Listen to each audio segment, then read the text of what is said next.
好，欢迎收看新一期《中澳速递》，我是子美。在英国，因为感冒咳嗽看过医生的人应该都不难记得，医生通常都会给病人开出喝热水加蜂蜜的处方，这使得大家难以理解。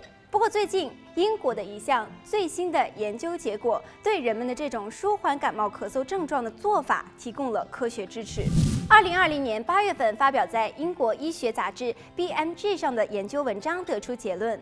蜂蜜对于缓解上呼吸道系统感染症状，比常规的疗法更为优越。蜂蜜价格低廉，容易获得，可以替代抗生素。蜂蜜可以帮助减缓抗生素耐药性的传播。来自英国牛津大学的3名研究人员指出，上呼吸道系统感染是医生开出抗生素处方的最常见的原因。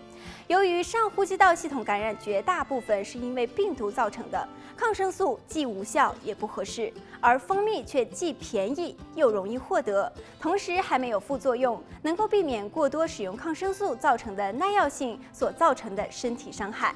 他们发现蜂蜜很可能改善上呼吸道感染的症状，最明显的证据就是减少咳嗽的次数和咳嗽的厉害程度，而且绝大部分的证据都来自于儿童。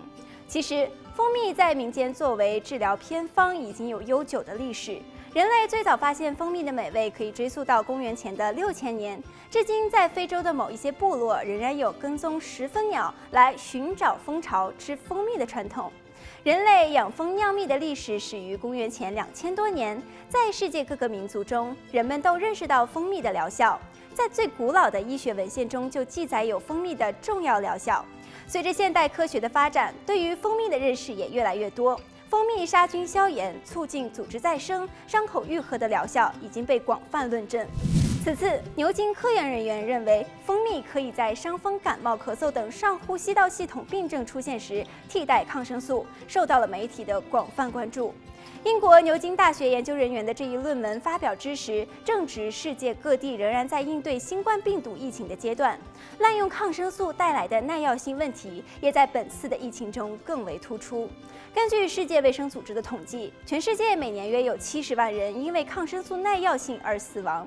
建议在伤风、感冒、咳嗽、鼻塞时用蜂蜜来替代抗生素缓解病症的研究，无疑将进一步的提高医生和家长对于伤风咳嗽时服用抗生素的警惕意识。好了，本期节目到这里就结束了，祝大家身体健康，让我们下期节目再见。您好，我是子美。观看更多节目精彩片段、深度新闻报道，请点击荧幕左上方的精选影片。喜欢我们节目的话，就点击左下角节目图片订阅。还有，别忘了下载中望电视手机 App 观看电视直播。感谢您的收看，我们下次见。